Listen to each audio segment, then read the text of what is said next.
With this rig, I can finally hot swap cameras in under a minute without dealing with cages.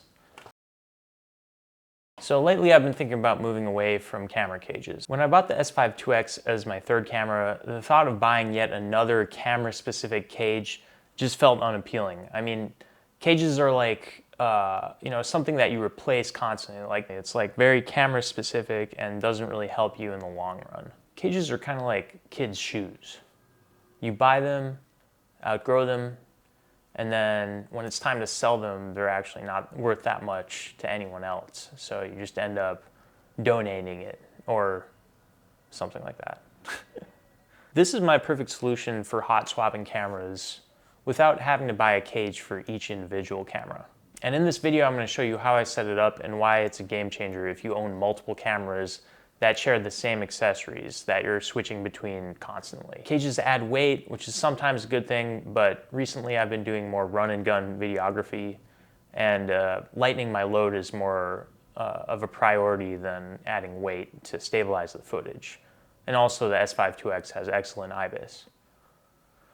So swapping between cameras felt like playing Legos for hours and hours on end, and when you have to do back-to-back gigs, that gets old pretty fast. Maybe you're like me and you have quirky cameras like the Blackmagic OG or the Sigma FP, so you know the struggle trying to decide how you're going to power the camera, using external batteries and battery plates, not having a hot shoe, and so basically you feel like you have to buy a cage.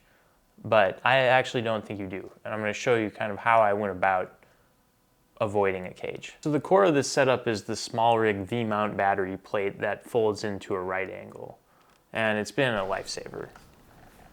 It's basically a male Arca Swiss plate with a female Arca lock on the top so that you can slide in your camera, and then the entire back side of it rotates up to form a back, and you can mount accessories onto it. And the big issue that this solves for me is battery placement. It just makes sense to put your battery here on the back where it's super balanced and provides enough room for other stuff on the top. What I did with this individual one is instead of using a V-mount, I swapped out the V-mount and used the accessory plate that is basically a male V-mount to 1/4-20 adapter. And with that, I plugged in this NPF plate also from SmallRig. So I swapped out the V-mount that you would normally put on this with an NPF plate that's actually using the adapter from SmallRig that lets you mount anything with a 1/4-20. And I think the reason that this works well for me is that I really like the idea of being able to hot swap the batteries as well.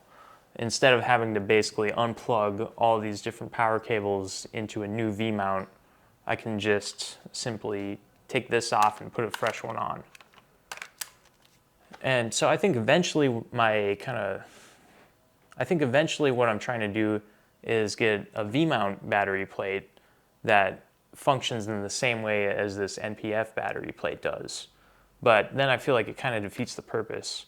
One of the issues I have with this V-mount folding battery plate from SmallRig is that once you mount something, it kind of sits at this weird angle and creates this gap.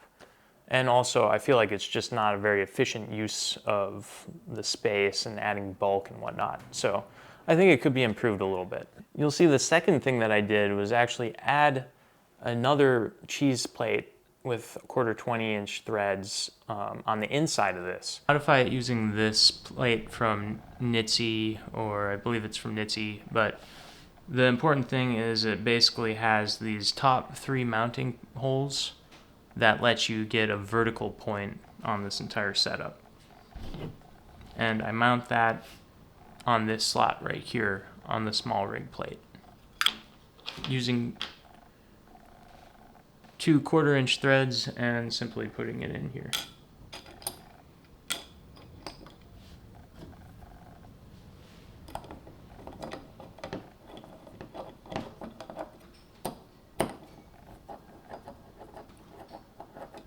The trick here is that you have to make sure that this is flush or parallel. As you can see, it wiggles around a little bit. But once you secure down these screws, it's fairly stable. Then once you have this, what I like to do since I have everything on NATO rails, is to take a long NATO plate.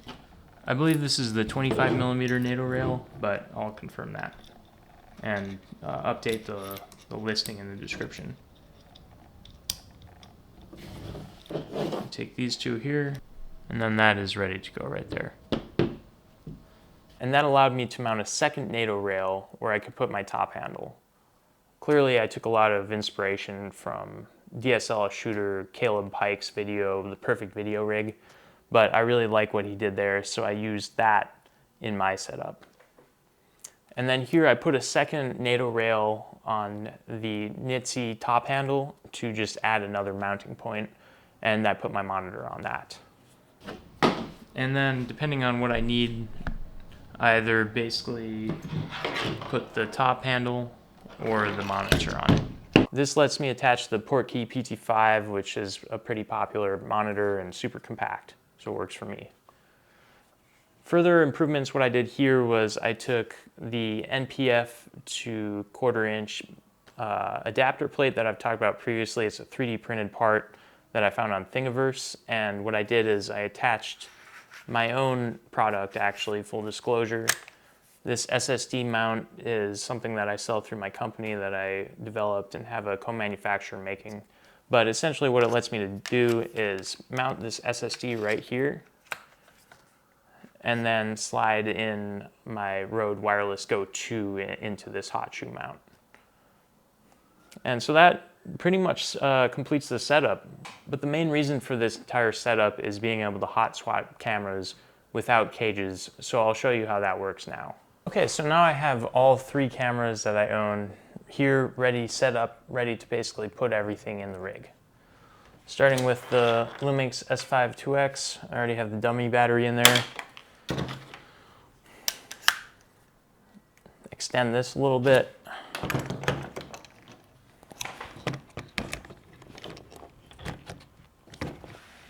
Slide it in, lock the battery, slide it back slightly, and then plug in all the cables. And this is ready to go. Now say I want to switch to my Sigma FP, unplug everything, extend the plate, loosen the plate,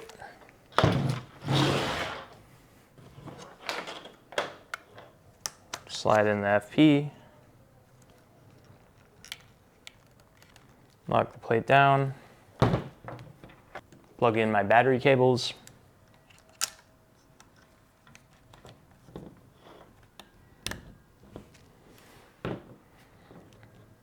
all right, this one's good to go. And lastly, the Pocket Cinema camera, Blackmagic OG Pocket Cinema camera.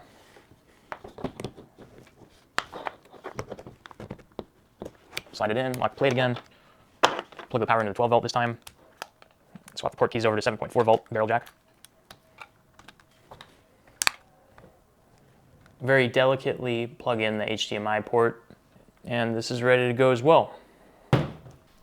The other pretty sweet thing about this whole thing is how compact it gets when you set it up in your bag. So let me demonstrate. I'll take apart this whole thing and show you how flat everything lays.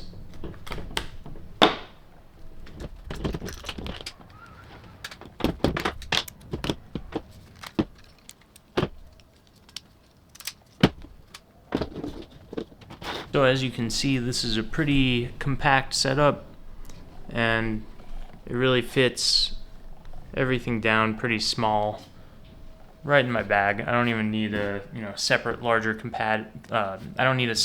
cavity to hold something that's super bulky and made up, and it doesn't require any tools to assemble on the job.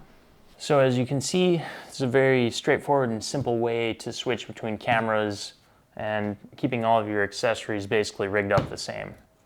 So if you're interested, all the links will be in the description down below, and like and subscribe to the video.